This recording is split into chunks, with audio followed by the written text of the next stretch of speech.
Today we will discuss about population explosion. What do you mean by population explosion? Population explosion क्या है, पहले तो हम इसके बारे में समझते हैं।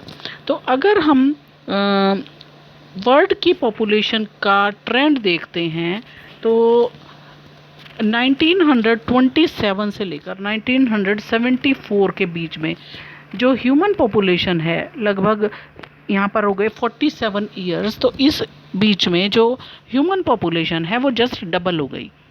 लेकिन अब प्रेजेंट टाइम जो चल रहा है उसमें इसको डबल होने के लिए सिर्फ 35 ईयर्स का टाइम लग रहा है। तो इतनी तेज़ी से ये पॉपुलेशन ग्रो कर रही है, इसका ग्रोथ रेट बहुत ज़्यादा हो गया है, तो इसको कंट्रोल करने की ज़रूरत है। तो इतने हाई ग्रोथ रेट पर जो ह्यूमन पॉपुलेशन होती है उसी को हम क्या बोलते हैं, पॉपुलेशन एक्सप्लोजन। और इसका रीज़न क्या है? इसका रीज़न ये है कि लास्ट सेंचुरी में हर फील्ड में हमने ओवरऑल डेवलपमेंट की है, हर फील्ड में, जिससे कि हमारी क्वालिटी ऑफ लाइफ जो है लोगों की वो इम्प्रूव हो गई है। हेल्थ फैसिलिटीज़ इम्प्रूव हुई हैं, जिससे कि लोगों का जो लिविंग कंडीशन है वो बेटर हो गया है पहले के कंपैरिजन में।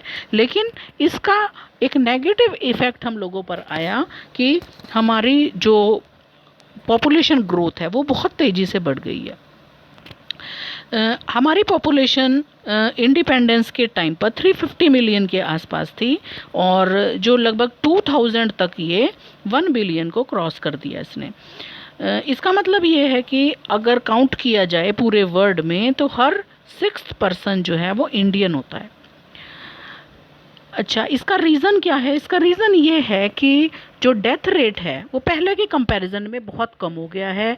Maternal mortality rate means delivery के टाइम पर जो मदर की डेथ हो जाती थी वो अब कम हो गया है।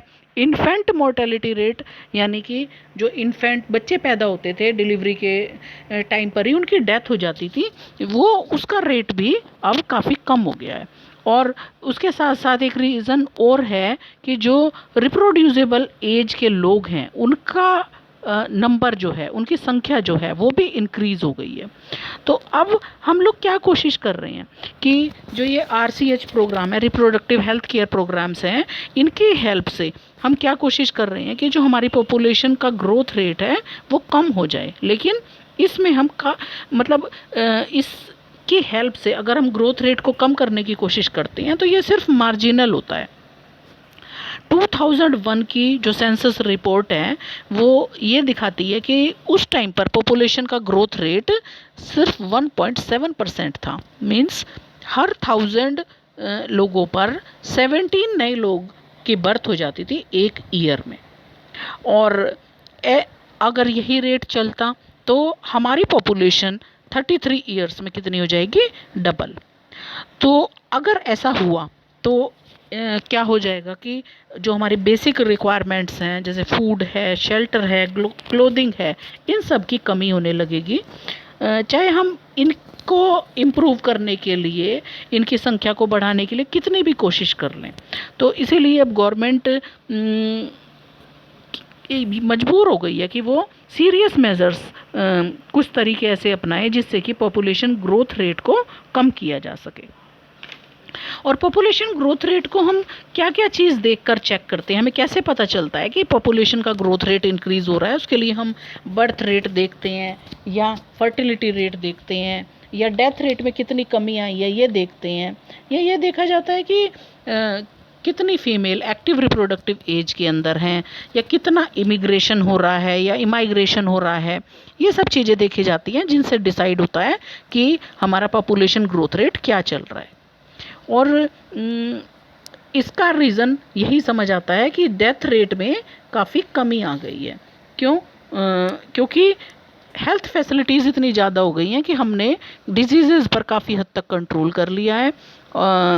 और हर फील्ड में हम इम्प्रूव कर रहे हैं, जैसे बेटर सैनिटेशन फैसिलिटीज़ आ रही हैं, कम्युनिटी हेल्थ इम्प्रूव हो रही है, या एग्रीकल्चर में इम्प्रूवमेंट कर रहे हैं। लेकिन इससे क्या हो रहा है कि ग्रोथ रेट, ह्यूमन पॉपुलेशन का ग्रोथ रेट तो बढ़ रहा है, उसके कॉन्सिक्वेंसेस क्या आ रहे हैं कि लोगों को रहने के लिए उतना स्पेस नहीं मिल रहा, हाँ, उतनी हाइजीनिक कंडीशंस हम मेंटेन नहीं रख पाते हैं, फूड सप्लाई जो है वो कम हो जाती है, अनएम्प्लॉयमेंट बढ़ता है, एजुकेशन हम सभी लोगों को नहीं दे सकते, पोल्यूशन की प्रॉब्लम जो है वो इंक्रीज होती है, और हर तरह का एनर्जी क्राइसिस आ जाता है।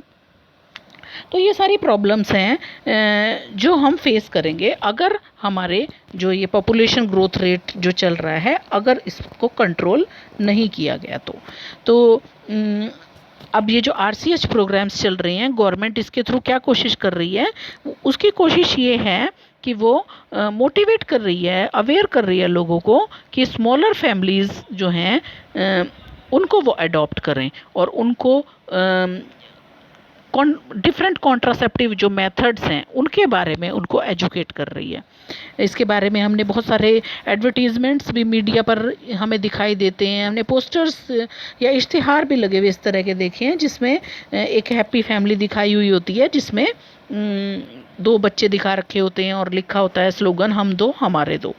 तो बहुत सारे जो कपल्स हैं, यंग वंस हैं, जो अर्बन कंट्रीज़ में या अर्बन एरियाज़ में वर्क करते हैं, वो तो आजकल 1 चाइल्ड नॉर्म्स को पसंद करते हैं।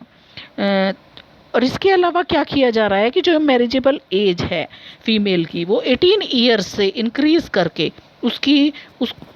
उसको फिक्स कर दिया गया कि 18 ईयर्स से कम पर मैरिज नहीं करनी है लड़कियों की, और मेल के लिए मैरिजेबल एज जो है वो फिक्स कर दी गई है 21 ईयर्स। और स्मॉल फैमिलीज़ वाले कपल्स को इंसेंटिव्स दिए जा रहे हैं, जिससे कि ये जो पॉपुलेशन ग्रोथ की जो प्रॉब्लम है उससे टैकल किया जा सके। तो ये तो था पॉपुलेशन एक्सप्लोजन के बारे में। अब नेक्स्ट टॉपिक में हम आपको कॉन्ट्रासेप्टिव मेथड्स के बारे में बताएंगे।